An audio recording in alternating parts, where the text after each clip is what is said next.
Rachel Harris, welcome to the Plant Yourself podcast. Thanks so much, Howie. So, for those of you who are watching either on the blog or on YouTube, it's beautiful. That beautiful tree behind you is a real tree. It's not a Zoom background or anything. I call it the mother tree. It's so welcoming. Oh, what kind is it? Uh-oh. I have no idea. Okay, well, you as someone who studies psychedelics, Plant? you commune with the spirit. You don't. The names are unimportant, right? Thank you. It's a beautiful tree, and thank you so much for being here. You're the author of a fairly new book called "Swimming in the Sacred: Wisdom from the Psychedelic Underground." Yes. So I guess my first question, and this, like, normally I would just want your bio, but I think I'm going to jumpstart it by asking you. You wrote another book about psychedelics, specifically about ayahuasca, Yes. called Listening to Ayahuasca. And I'm really curious what you, after writing that book, what you still wanted to say, what you thought your next book was going to be about. Oh, well, I had this was not planned. I had no idea. The listening to ayahuasca book was really sort of a calling that I responded to. I felt really connected to the spirit of ayahuasca, and that she helped me along the way of writing that book. I mean, the chapter on neuroscience, which of course, 50 years ago was not part of psychological training. There was no neuroscience. We had no clue. Hmm. And Uh-huh. so I said to a friend of mine, I'm one or two people away from the Dalai Lama, but I don't know anyone who knows a neuroscientist. And she says, I do. And he's taken ayahuasca. Uh-huh. So he was a professor at Berkeley. He vetted that chapter for me. And I felt much better about, much more confident writing about something I had never, was not part of my academic training. So that book I felt Hmm. was real. I had a lot of help. And out of that book, I met some of the underground women, and they kind of enlisted me in a way. They sort of, they don't have a voice. They're still working underground. They can't stand up at a conference and say, I'm breaking the law. Hmm. So, we talked, and it just sort of grew out of the friendships and relationships that I would interview them and write about them. And I didn't have grandmother ayahuasca helping me with this book. It felt very different. I felt like I was out there sort of with the women. Certainly the women helped, but I didn't have the spirit of ayahuasca with me, because these women use all the medicines. They're not, they're not shamans. They're using all the psychedelic opportunities. And so it was a very different experience writing the book. And they were the only audience I wrote for. I sent them the manuscript before I gave it to my editor. And I Hmm. felt that I wanted to honor them and with this book. And so I was only concerned about their feedback. Hmm. Now you wrote that when you first started, I guess at some point in the project, that you thought that they were kind of kindred spirits. So you're a clinical psychologist, you're a therapist. I spent my life being the therapist or being the client. I've Uh, I've done both sides of it for 40, 50 years, and 50, I'm afraid to say. And so I did think they were therapists, and that was a big mistake. And I was straightened out very quickly that they're not therapists. They're really, we don't really have a role for them in our culture, which is part of the problem. We don't really have a role for sacred medicines in Western culture, modern Western culture. And I really see them as kind of, and this is sort of a play on words, I see them as high priestesses. That's, that what kind of role is that? But that's really how I see them. They're not therapists. They see people over time. They might see someone once a year for, forever, hmm. because the medicines are used in that kind of unfolding way. Maybe they come in twice a year, but if they have something I want to talk to you about something I experienced. I don't know what it means. Can I come in for a couple of sessions? No, they're referred out. And I Hmm. have to say there are like one or two who are licensed therapists and they work a little differently. But most of any kind of ongoing weekly sort of work would be referred out.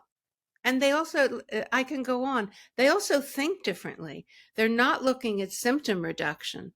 They're not looking, they don't want to hear the history of your mother, you know, your relationship with your mother. Whereas, you know, that's of course all I want to hear as a therapist. This is, you know, a big part of the job. No, they don't, they're not bothered with that. They're, they're looking for transformation. Oops. Oh, everything all right? Yeah, but a phone call came in and disconnected us. I declined it. Okay. They're looking Okay. for transformation. How is your life transformed? How are you different in your life? And that's a much bigger viewpoint than looking at symptom reduction. And in Hmm. fact, a number of them said if the person is not changing their life, if things are not, if their relationship to their own life is not transforming, I don't continue. This is not for the experience. This is for what do you bring back to your community? How you're different? How is your life unfolding? It's a much bigger perspective. Hmm. Well, it reminds me of some of the debates in modern sort of psychotherapy around, there's the depth psychology movement, which kind of has this mantra of like it's no measure of health to be well adjusted to a sick society, right? We're saying like we're not just trying to, like it's great for people who are suffering to, okay, I've got my life on track, I've launched my career, Yeah.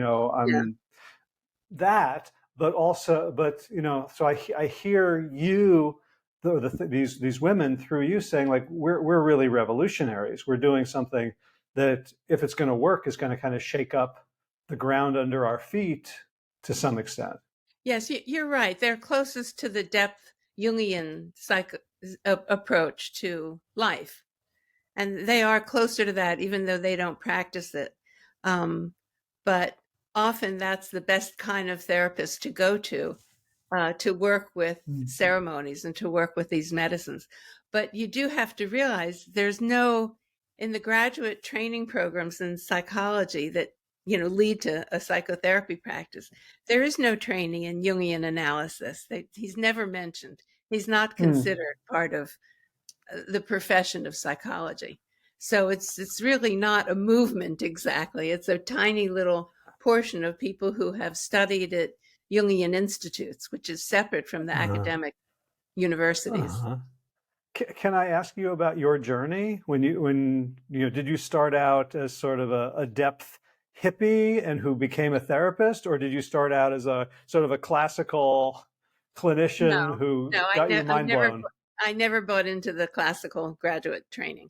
Um, I started out on a spiritual search. And so when I graduated from college in 1968, I went directly to Esalen Institute in California, in Big Sur, California, to their residential program. So that was the place that after a lot of searching and serendipitous connections and a little luck, that was the place where there was a meeting of personal growth and psychotherapy and spiritual development. And that's where it was happening. And so I was accepted into their residential program. I was all of 21 years old. I mean, I was not really formed as a person, Uh-huh. and I was clueless, is another way of saying that. And so I was in the residential program. There were 11 of us, and we worked on ourselves with all the leading people all the leading therapists and spiritual leaders of the. I mean, we spent a week with Suzuki Roshi at Tassajara Zen Center. This was a very Mm. unusual opportunity, and we were together as a group working on ourselves about 50 hours a week. So it was very intense. Uh, Esalen back then in the late 60s was full of drugs, full of psychedelics, but they were not very keen. They had no clue about integration. And I think that's part of why I'm so concerned about it is there I was so young and vulnerable. and doing all this depth work and without any integration. So I remained on the staff doing massage body work for a number of years.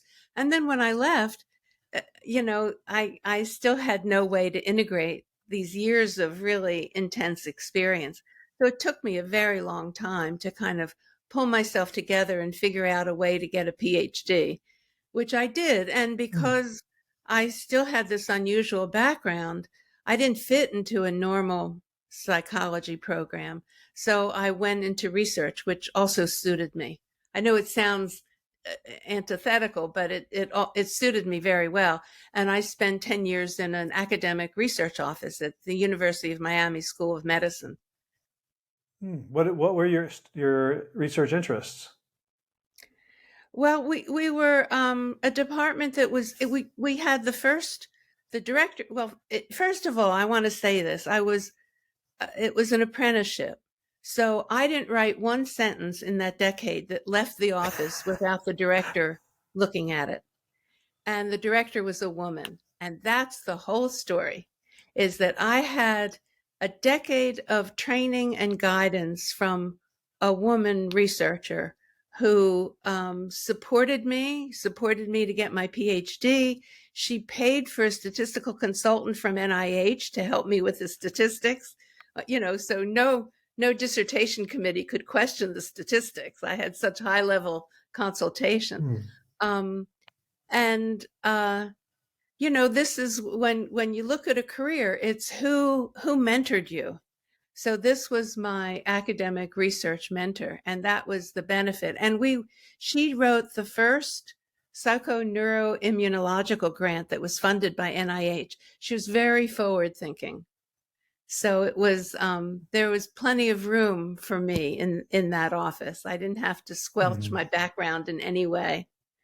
And I Uh-huh. want to add, when I did leave Esalen, I was mentored by a woman who was a second to Ida Rolf, and this was Dorothy Nolte, and she mentored me in the movement education approach to structural integration, and this was her method that Ida had kind of given her movement exercises and said, here, you develop this, and she and I developed structural awareness, which was a movement education designed to improve posture. So I had, this long term, really like a familial relationship with someone who was very sophisticated in body work. And then I developed this long term apprenticeship in research. And that's the story of my career is the apprenticeships, the Mm. mentoring. Wow. So this is bringing to me like one of the sort of fault lines of the book as I'm reading it is around gender issues, right? So you mentioned a couple of women whom I had never heard of. I'd heard of their husbands, right? Kendra Exactly. Houston and I'm blanking on the And woman Smith, Gordon it was Was Houston Smith's Gordon widow, Houston Smith, yeah. right? And Gordon Wassow's wife, like there Yeah. is there are people who are underground, And they and weren't underground. They were just yeah. neglected. They were passed over. Yes, it's an old story. So, what I say is the women I interviewed, these women elders who've been working underground for all these years, they're silent because they're doing illegal work, but they're also silenced because they're women. And now there's another level of discrimination because they're elders. I mean, it is sort of respected within the psychedelic community, but not in the culture in general. And I just Uh-huh. presented at MAPS. I'll tell you this little story. I just Okay. presented at MAPS, And and say what MAPS is for people who don't oh, know. sorry, Multidisciplinary Association of Psychedelic Science. Okay, great. If you go to maps.org, you get the whole thing. Uh-huh. But this is the nonprofit organization that has put MDMA through the FDA for in terms of research for it to become legal under prescription, but still legal. So this is a very important organization for the psychedelic world. And this was their biggest conference. There were about 12 or 14,000 people there. And Wow. I presented, and one of the women I interviewed, who's now, of course, a friend, she's in the audience, and she tells me afterwards, someone in the audience she was talking to people sitting around her, and they said, I'm on the stage, and they said, well, she looks like a grandmother. And then she starts talking, and you realize, oh my goodness. So women are discriminated against, of course, in terms of age, and we have a higher bar to kind of prove ourselves to have a voice. And there was, I also did something else that was awful at this conference. Here's another confession. I don't know, I'm being so honest with you, but I mentioned this in the book, that there was a collection of chapters published in honor of Stan Groff, published in 2022, so very recent. And out of 20 authors, there were 3 women. One was long dead, I mean, years ago dead. Another was the second author. And the third woman had her own chapter. So here's the confession part. The editor of that book, his daughter was at the conference. So I said to her, I trashed your father's book. And I explained to her why I did it. And she, she's a female also, making her way. It's not so easy. She's in her 30s. And she said, my father tried really hard to get female authors, and he just couldn't find them. And, I've heard that excuse before, so I don't buy it. But she understood that this was an issue, at least. And I said, well, tell your dad that this does not look good. So, it's very current. This is still a problem for women to have a voice. And, some of my training in academia and as a researcher, I kind of learned how to have a voice. I wouldn't have learned it just being in private practice. So, there's a kind of, there's a it was part of the mentorship. I mean, when I was just in this research office for a few months, the director sent me to deliver a paper at a big conference. And I said, I don't really understand this paper. I don't really. She said, oh, you don't have to understand it. Just read it. So there I am in front of, hundreds of people. So this is part of That's a mentor. that feels like how men think all the time. Exactly. Exactly. She was wonderful. Just say it loud. No one's going to question you. Right. It's true. There's truth to that. So, this was part of what I learned in 10 years in that office. Mm. So, and that's one of the reasons I really wanted when Kim Corbin reached out to me about, interviewing you for this book. I've gotten very picky. I say no to way more than I say yes to now, just because my filter now is, do I really want to have this conversation? Like, am I excited to have this conversation? Yeah. And I've done ayahuasca once. I've done a couple of other things. It wasn't a terrific guided experience, but I got some, Mother Aya had plans for me that I think were appropriate, even though it was kind of a mess. But like I'm seeing sort of on being professionally sort of on the cusp of coaching and personal development, is that I've seen psychedelics adopted by bro culture, like Silicon Valley, live Yes. forever, the singularity. It's gross, honestly. And like to read your book and to see that there's a counterweight that has sanity in it, that has not been, like, the question is like, if psychedelics meet capitalism, who wins? Oh, Right? man. And there's people who are like, well, psychedelics will change us, and so I don't think so. I think capitalism No, is stronger. yeah, right. We thought that in the late 60s, psychedelics will change the world. Well, how's that worked? Right. Well, you So, mentioned like if it had, the baby boomers wouldn't have grown up and become, yeah, exploiters. I'm not that proud of my generation. Right. Right. I don't know what to say about that. I really appreciate your raising it because yes, I have a very different perspective. Um, but I'm not up to being a counterweight to Silicon Valley bros. That's a big job. Right. And Right.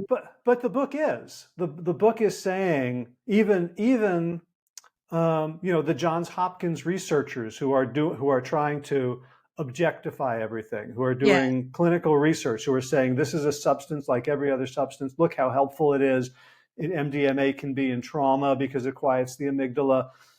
Like people with good hearts, people who yeah, think the way I absolutely. have been brought up to think, and these women are saying, I'm reading them as saying, you're missing the important part here. Thank you. Oh, I'm so thrilled that came through in the book. Yes, they have a different perspective, and we dare not lose that perspective. I mean, this is really a challenge to the culture. And, here's just an example of, let me get my notes because oh, you think I have that note handy? No. Ah, here it is. Albert Hoffman. He's the chemist who developed LSD 25. And he lived a very long life. He died when he was 102. So at age 97, he took his final LSD trip. Mhm. So this is living with the entheogens for a lifetime. This is a whole different way of seeing these medicines than a cost-effective intervention that's being researched for symptom reduction. So there's this unfolding over a lifetime that a psychedelic journey is different at age 97 than it is, a half a century earlier, because Hoffman, covered a lot of territory in a whole century. And the women have this way of they're working themselves with the medicines. The start of their work was on themselves, and they felt these medicines have been so helpful for me. I have to work with others. So that was years of their own work, and then working with others, and then over a lifetime. I mean, when I was sitting with the eldest of the elders, who's now like 90, this was a couple of years ago, so she was only maybe 88, 87. She said, well, I haven't done ketamine in a long time. I should do that again. And I'm thinking, Mm. I'd be just happy to be vertical at 87 years old. So the medicines, they know this territory. They've really explored all the medicines at all the dosages. And, the current psychedelic therapists don't have time to spend years developing their depth experience. And the psychedelic research teams are focused in a very different way. And sometimes they miss the boat. So I can give you an example of that. Yes, please. Um, so Hopkins published a couple of papers basically around, did you encounter an entity? And this survey was done over the internet. So they had over 1,000 subjects, and they could divide them by the medicine that they took. So they looked at, did you encounter an entity under LSD, under psilocybin, under all the different categories. So it's very interesting research. But they missed the question that I asked, because when I did a research study looking at ayahuasca use in North America that was published in 2012. And when I developed the questionnaire to do this study, I asked one of the women I later interviewed, because I had known her, I said, what should I ask in this research? And she's not a researcher, but she knew clinically and spiritually, ask, do you have an ongoing relationship with the spirit of ayahuasca? Mm. I said, sure, I'll ask that. Well, I had an N, 81 subjects. That's a lot for this kind of a study. 3/4 of them had an ongoing relationship with the spirit of ayahuasca. So 3/4, like 56 of these people, were able to communicate in an ongoing way in and outside of ceremony with an unseen spirit, an unseen Mm. other, a plant Mm. teacher. This is outside the Western culture, what these people grew up with. They were all Mm. Westerners. They were North Americans. This is an incredible finding, but Hopkins did not ask that. Do you have an ongoing relationship? So they don't know. They only asked, did you encounter under the influence a one-shot experience? They don't Mm. know about the ongoing relationship. And I felt that these women have ongoing relationships with the plant spirits, with this spirit of the medicines that they serve. This is a very different cosmology than the Mm. researchers. Well, and just that grammatical twist at the end, the medicines they serve, sounds very different from the Western model of these are the medicines that serve me or serve my patients. Yes, yes.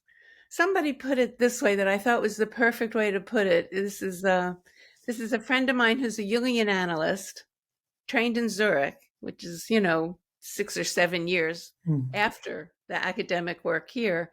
And now he's been working 6 years with a Shipipo shaman. So you Mm. get a sense of these, this kind of study takes a long time. And he was deciding something about a paper he was going to present. And the question was not, what should I say? What do the plants want me to say? Mm. You get it's a complete shift in the sense of our purpose and the way things work in the world. It's a whole different way of thinking. Mhm. So a while back, I interviewed Jeremy Narby, who had Oh, just written well, a book, uh, Plant Teachers. that's a great book.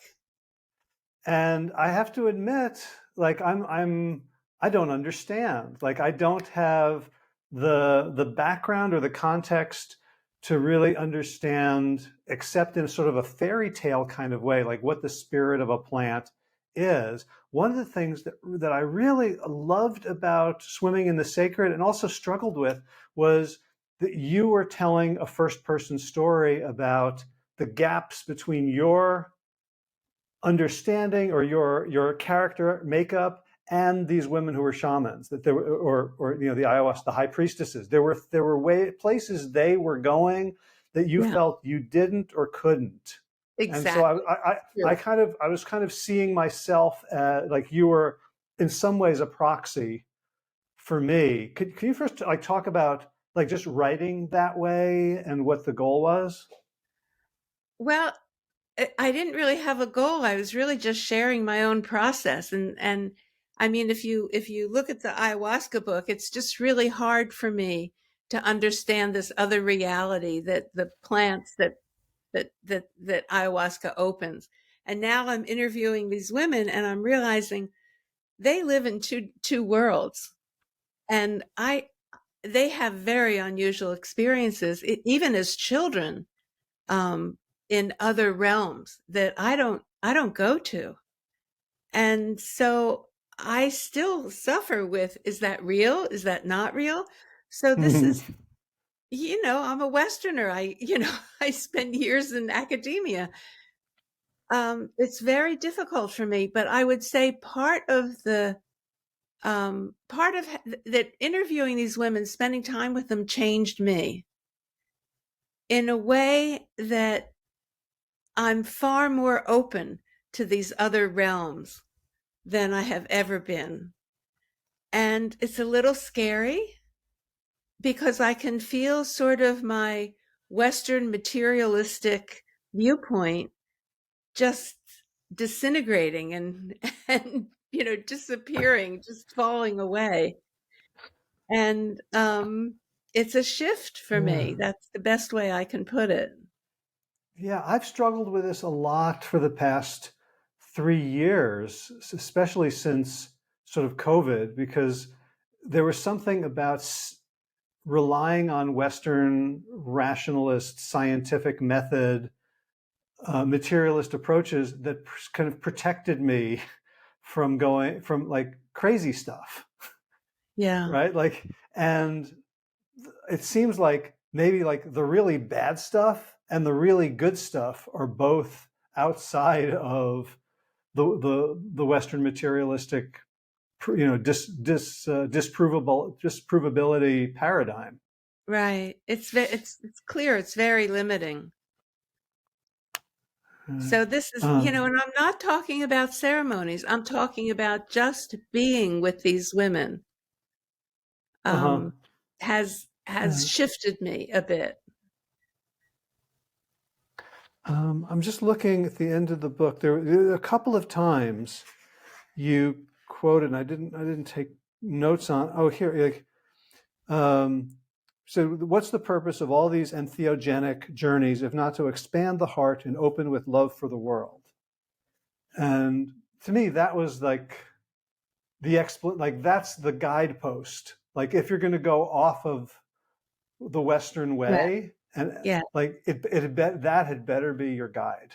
Otherwise, you're yeah, going to go down some nasty rabbit holes. yeah. Yeah.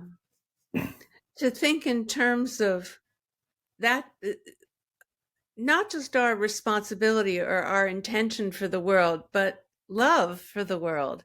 And there's a Tibetan monk who says, when you love the world loves you back. This is a whole different reality. Um, and so I think we have to think in these bigger, a more universal kind of way, in the way that we use these medicines, that they open us up to these bigger worlds. Here's what one of the women says. I love this because this challenges the direction that the research has gone in terms of saying the mystical experience is the critical thing. So here's this woman, elder. You get a mystical experience, but so what? That sort of just cuts that right off. You have to learn how to work with energy. If you don't shift your awareness, you'll never know how energy works. And the concept of energy in that message is very big.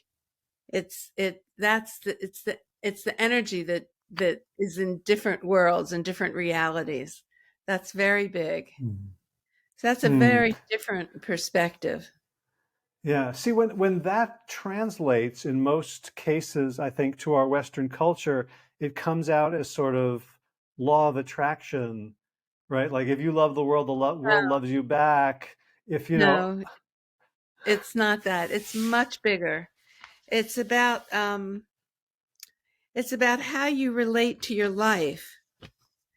So here's another quote, different woman. I watch for a shift in how the person embraces being alive. It's a much mm, bigger. It's what do we do with this one precious life? mm, That's the question. And this is again a different woman. How to live on this earth and be joyful. I mean, this is if this is the Dalai Lama's religion, how to live on this earth and be joyful. mm, There's a wonderful book that documents a week that the Dalai Lama spent with Bishop Desmond Tutu from South Africa, and uh-huh, it's about joy no matter what, uh-huh. which is not so easy. Yeah, no, Uh, I negotiate with joy, right? Right. I'm like, okay, even here, having moved to Spain, um, there's a big part of me that's like, okay, like I have to figure all this out. I'm untethered. Yeah, okay. In the back of my head, I have all this spiritual stuff that I've heard over the years, and sometimes believe more than others. But it comes to me in very transactional terms. Like, okay, I'll believe in universal love once you show me some. oh yeah, well, how's that working? Yeah. Well, yeah, but it's demanding something of me, as opposed to me demanding something of it. Um, so, Here's my question for you that I said, I do have a question for you because I read your description of your life and yourself, and you had a transformative turning point in your life in terms of health. mhm, yeah. Yes. Mhm. So how do you understand that? What Uh,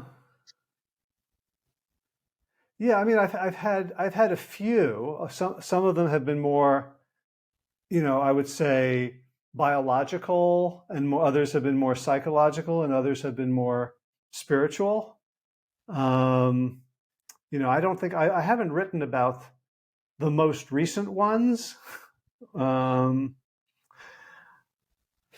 I mean, partly I have understood it as like willpower will bully for me. Look, I resisted temptation. I sacrificed, and now I'm healthy. And it's a way of explaining life in a way that makes me feel safe, right? Like, I don't have a Job story of tragedy just landing on me for no reason and having to, Mhm. I can take some credit for it. The more recent forays into well-being for me have been embracing my ordinariness and realizing how deeply comparative and competitive I have been in wanting to be special and wanting to be famous and wanting to be more than, and realizing that wasn't motivating me to do anything wonderful. If it had been motivating me, it was motivating me uh, to actually circumvent the spirit of the healing that I want to bring to the world. Um, and and that feels like I'm not taking. It doesn't make any sense to take any credit for this. This feels more like a grace, and it did happen after the ayahuasca experience that I told you about. Oh, really? Yeah, which like, huh. Uh-huh. So this is a wonderful Yeah. example of the process of transformation unfolding in your life. And the entheogens are famous for facilitating that process. And ayahuasca, particularly, is very good at Mm-hmm. shaping people up. Mm-hmm. So, I mean, one of my favorite quotes is this young guy, 20 something, said, well, I did a ceremony and yeah, she talked to me. She told me to clean my room and cut my hair. Yeah. she's, she's from the shape up kind of discipline. So, when you're doing the work that you're doing, and you talked about the Silicon Valley bros, as we work with these medicines and they open up worlds and different ways of being, the biggest risk is inflation. And Hmm. what moderates that? Can you say more about what inflation looks like and why it's a risk? Well, you described it in yourself. I want to be famous. I want to, the kind of ambitions that are all about me. Hmm. And how I've done this, and even your description of your first getting healthy. I did this. I did this by brute force and will, and I earned this. That's as if you're in charge of your life. Let me point out. And I understand the hard work that you did, and that's certainly to be commended. And it's not the same as I've created this health. You don't create health, or Mm-hmm. you don't even create well-being. So the indigenous moderator of that is not as vague as love for the world, although that's wonderful, but it's humility. Hmm. And in the process of training to become a shaman, if the person goes off track to become a sorcerer, where they use the medicine or the powers that they've accrued in destructive ways, it's because they did not develop the humility and the perspective of I'm a student here, I'm learning, and it's about the plants coming through me and teaching me. Hmm. So What comes to mind? Yeah. Sorry. Go ahead. no, no, go. Well, what comes to mind around humility is also a very practical issue of how do you avoid abuse when you have power differentials with the guide, the psychedelic guide. There have been there are mutterings of sexual impropriety There's more than in muttering. the Yeah. yeah, well, all right. Yeah. Right, and there are stories of people, like that. Oh, with the rationale. Well, times were different then, or whatever. But there's like the kind of humility that is called for here is much more than a steering committee of an organization protecting itself. There's like serious calling of bullshit. Yes. Yeah. Yeah. This is probably going to be a growing problem. Um, and and if someone is not licensed as a therapist, then there's no consequence. It's only if they're licensed that there's a consequence. And then if the abuse happened during an underground ceremony, then the person has to report they engaged in illegal behavior to begin with. So it gets Mm. very difficult to, and who do you report to? The police that you engaged in Hmm. illegal. It's very difficult to deal with. If someone is a licensed therapist, you can report to their board. And that's the thing to do. There are attempts to begin to develop organizations to deal with this, but they're at the very beginning stages of developing. Um, Hmm. so humility is, I mean, yes, that's one aspect of inflation, and it reflects uh, a a real problem in the person abusing the other person. Here's one indigenous story. One of the women I interviewed trained with a very powerful shaman in Peru, and when she realized that he was abusing Western women, she confronted him directly. She's very strong and fearless. I mean, that's the one quality these women all had. She's fearless. This is still regarded as one of the most powerful senior shaman. She confronted him, and he said, this was his response that she told me. He said, "But it's so easy." Hmm. So there you get the real confrontation with his own pathology, where there's no empathy for the damage this does to the person. And the woman I interviewed, she's a dear friend of mine. She left him. She left the shaman. She stopped training with him and she went elsewhere. So this takes a lot of courage and her own ethical morals to break off that relationship. But there you're confronted with the real pathology. But it was so easy. And Hmm. so we've seen a lot of this total lack of empathy in our culture recently, that it's kind of rampant. And the more inflated the person is, the less likely they're to have empathy for the other person. So Hmm. humility is really about, we are both learning and struggling. We're the same.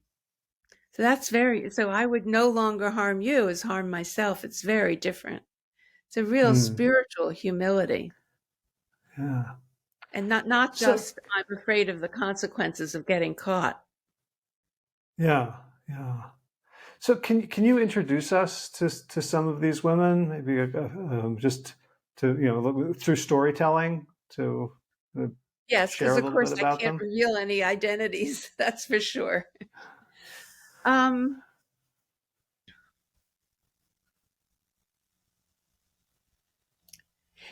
I'll tell you a real personal story. This is the woman who said, "You have a mystical experience, so what? It's how you work with energy."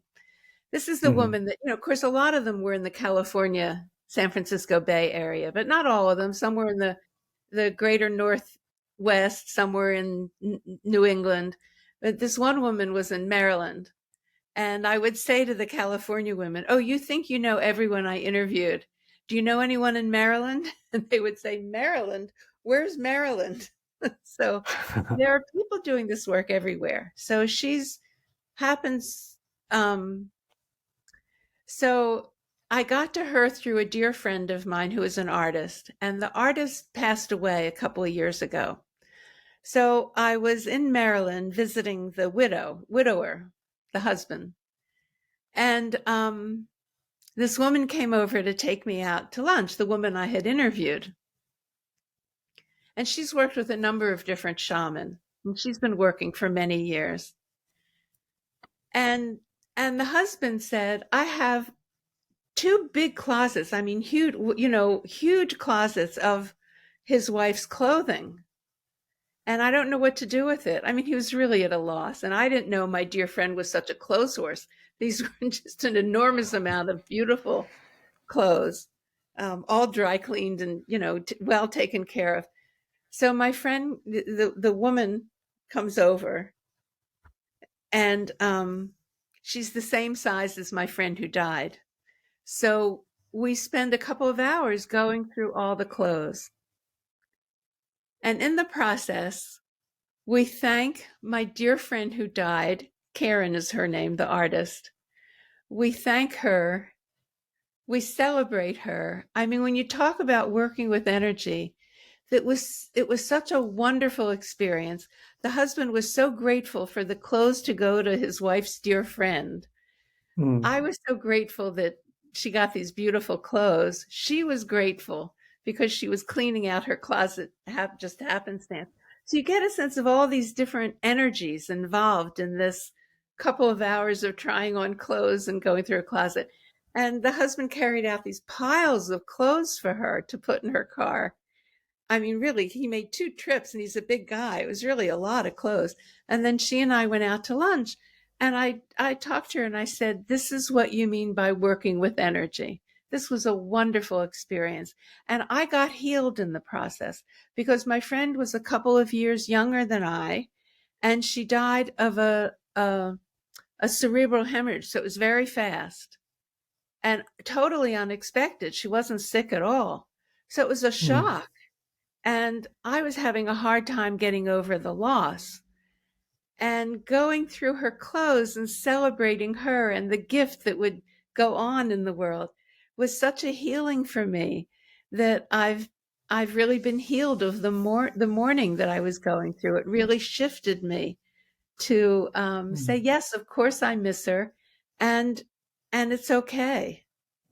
So this is what working with energy means in a very real, concrete way. It's not just in ceremonies, it's in life. And part of what we're talking about is we're sharing things from our own lives, is this sense of unfolding, that it doesn't all happen in one mystical experience and now I'm no longer depressed, that there's a lifelong unfolding and learning and working with ourselves. And you're talking about your own process and then saying, well, gee whiz, that was right after the ayahuasca ceremony. Is kind of putting it together in a different way, that the medicines facilitate this natural process of our growing and learning. And I generally end every presentation with a slide that says, I'm going to ruin this now, but it's about discernment. How do we discern the difference between what's serving my ego and what's serving the world? And and and the discernment is what brings more love into the world, what adds to the love in the world, not just to my Mm. own benefit of fame or fortune or Mm. power, but what creates more love in the world. and Uh, and this passing on of the clothes was an explosion of love in the world. It was wonderful. mm. And I think one of the things that I'm beginning to trust the psychedelics for is to make sure that my perspective isn't just a human one, that I'm not just trying to maximize human happiness. Although, like there's nothing wrong with that and it's a good thing to do, but it's like, like when you think about how human society has evolved in such close connection and conversation with nature, and here I am now on a busy street where if I want to see like a tree in nature, I have to go many Yeah. many miles. Right? There's little trees planted here, between the cobbles. But that there's something trustworthy about the fact that these plant teachers aren't human. Yeah. Yeah. And I mean, as a Westerner, I can't say I understand that other world. It's still a mystery to Mm. me. And I can't believe I even talk about it. Yeah. um, but there is this sense of being guided in an ongoing way. And that's implicit in that statement. What do the medicines want? Which is very different from how can I maximize my own benefit. And I think it is. I mean, you talked about counterweight. I think that is the counterweight that we could all, in that Buddhist sense of cultivate that quality of humility. Mm. Um, I think it helps balance some of the um, opening that the plants offer us, that the entheogens offer us to come in contact with that God within is very seductive.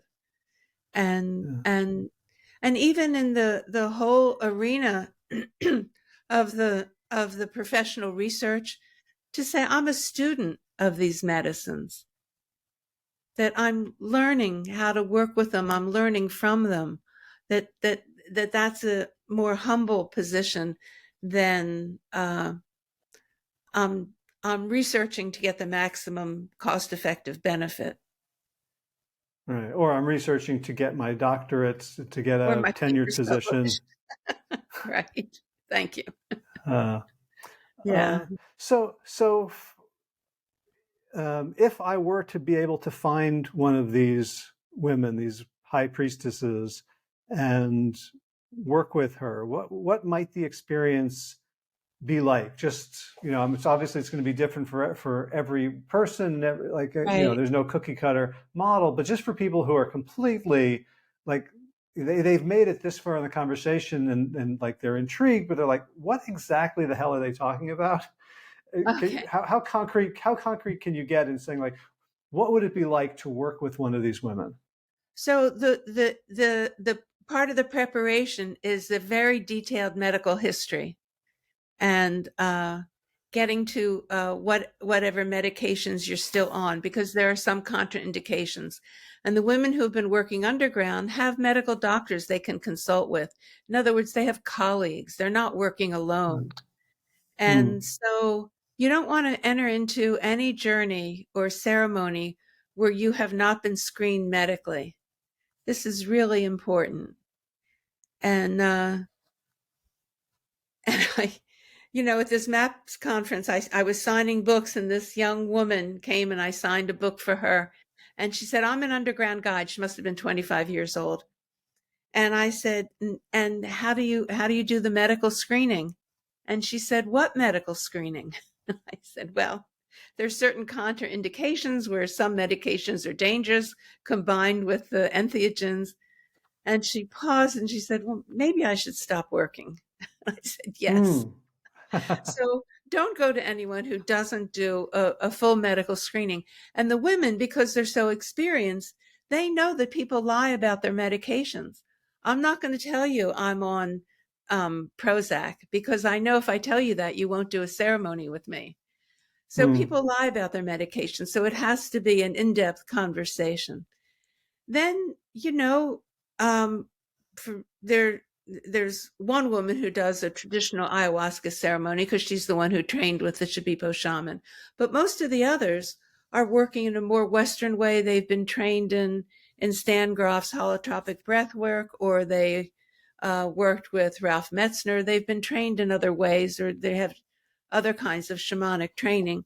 And so they use the protocol that is used in the research studies, where you lie down and you have eye shades and earphones and you're listening to music, and it's generally one-on-one, although some of the women work in small groups.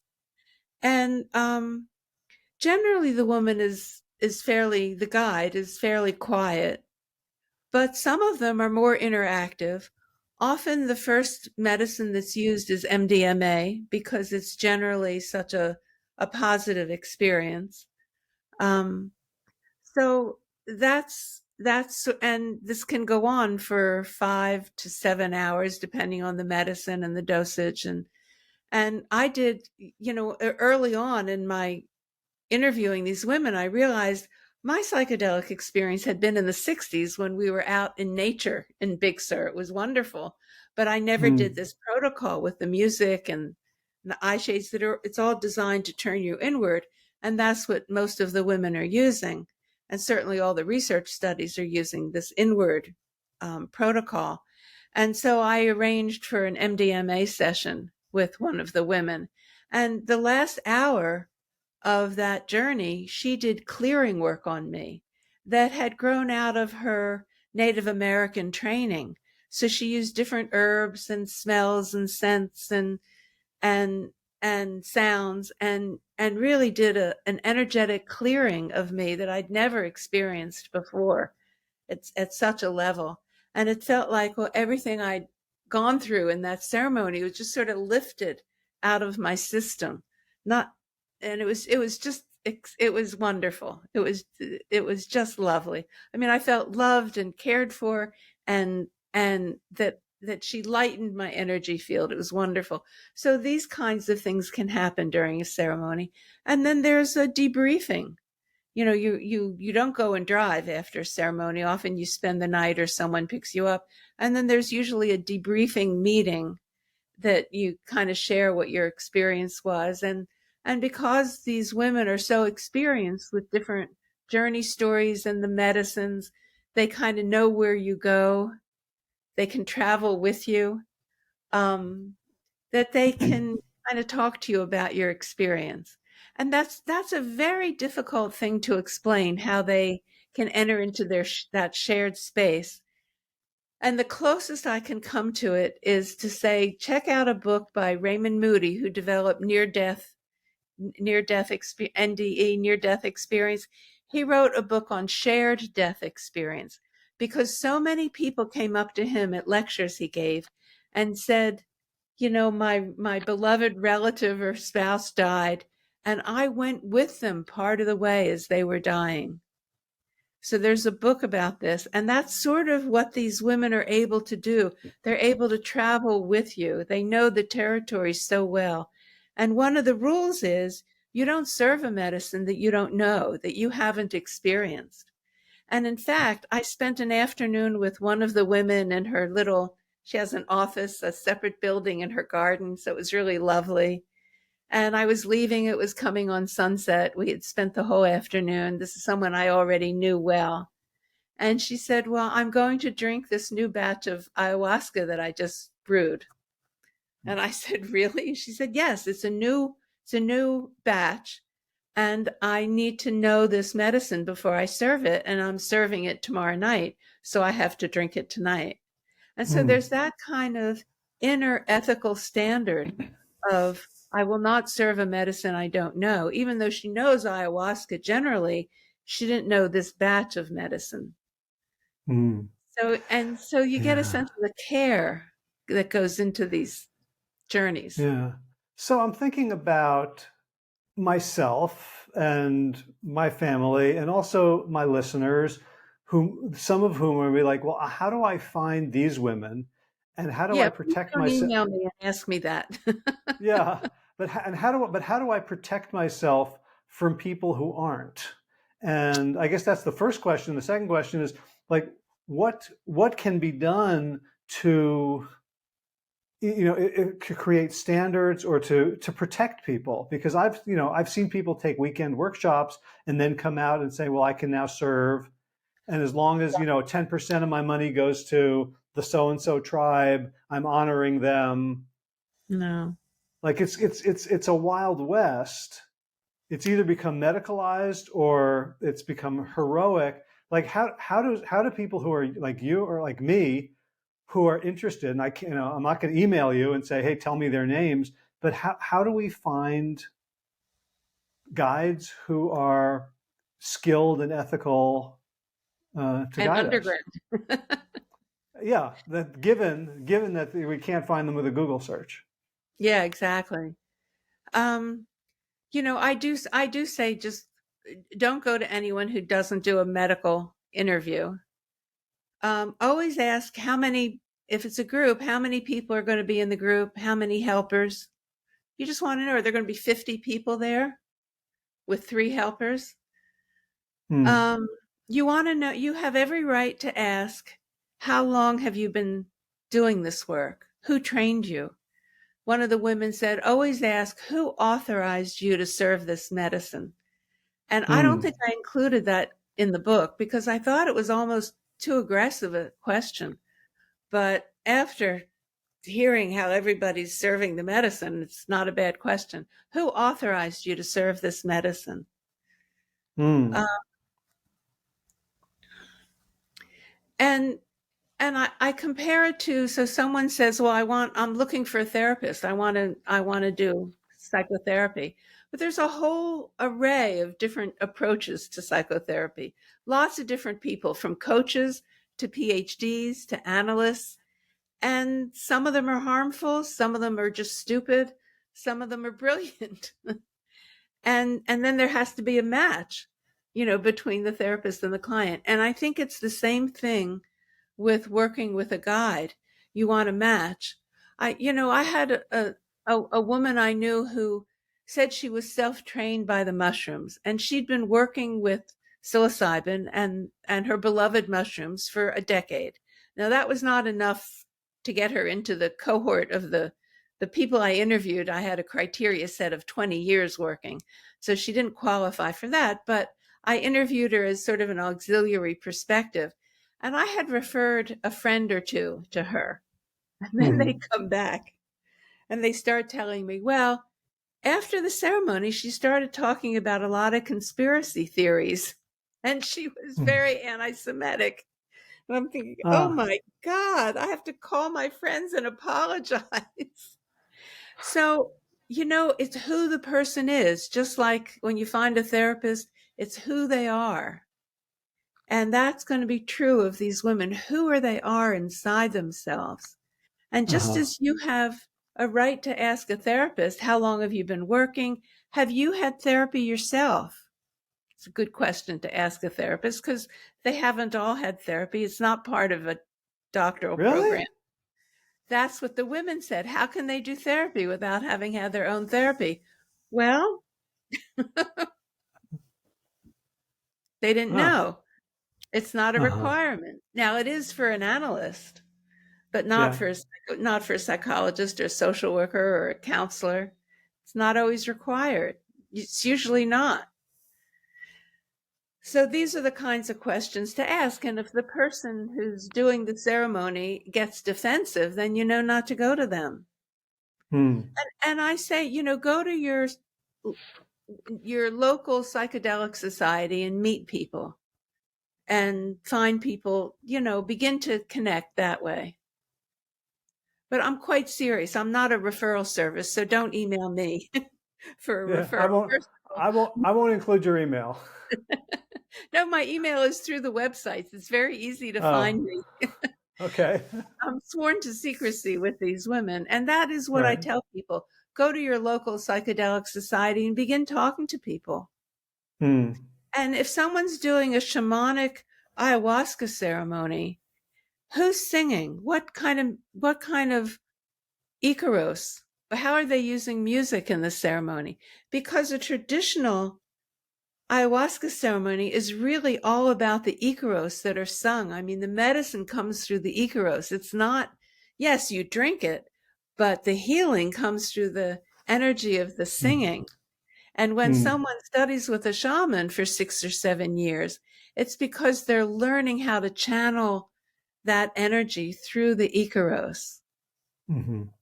So, I know we're coming up to the end of our time, but there's to me there's a problem with asking people to be discerning, to be able to say to ask these bold questions like who authorized you or I have think you it's a bold es- question. right, because like one of the core wounds that a lot of people have in our society, especially women, is, and you described this in one of your first sessions at Esalen about sort of a feminine wound in which you kind of just took something without Yeah. standing up for yourself. Like, should people be basically ego healed before doing um, these No. these these No. journeys? Who can say my ego is healed? Who can say that? No, the medicines are for healing. So, And and another thing is the indigenous women are never alone with a shaman. See, they know. Mm, They always have a relative or someone with them. So they're never mm, alone with a shaman. uh-huh. Because it Yeah. seems like the sort of person who could really benefit is also the sort of person Who who was would the be most vulnerable? extremely vulnerable and uncomfortable doing the due diligence that you're suggesting. So have a friend help you. Hmm. Okay. Beautiful. So what are you working on now? I suppose you're sharing about this book. Do you have the next project on the horizon or anything bubbling? Well, what's bubbling is I think part of what we need to learn as a culture, I said this at the beginning, is how to hold these medicines. And I think that's the same question as um, how to hold how we unfold in life. Because the medicines have traditionally been used not in a short period of time to reduce symptoms the way they're Hmm. medicalized, but they've been Hmm. held as part of life and part of growing and learning. And so I and you talked about without medicines being a major part of it, but a significant part in that one ayahuasca ceremony, you've talked about unfolding transformations in your own life. And so I think I would like to write something about that lifelong process of unfolding. Hmm. Lovely. Well, And I think, I'd like to interview you when you have. oh, thank you, thank you. And I think our culture has to learn sort of how to be a student of life and to work with that process of unfolding. Hmm. I'm writing that down. Um, so where can people find you and your work on the web? Well, it's www.swimminginthesacred.com. And Great. if they send an email to me, it comes directly to my email. And I'm overwhelmed responding to everybody, but I do. Okay. Great. All right. So So it's I'll put it's that just the title of the book. Yeah. swimminginthesacred.com. I'll put that in the show notes. Thank you. Thank you. So, Dr. Rachel Harris, thank you so much. This has been such a beautiful personal conversation, and thank you for introducing me to these amazing souls. Oh, thank you, Howie. Good luck with your work. Thanks. You too. Okay. Bye bye. Bye.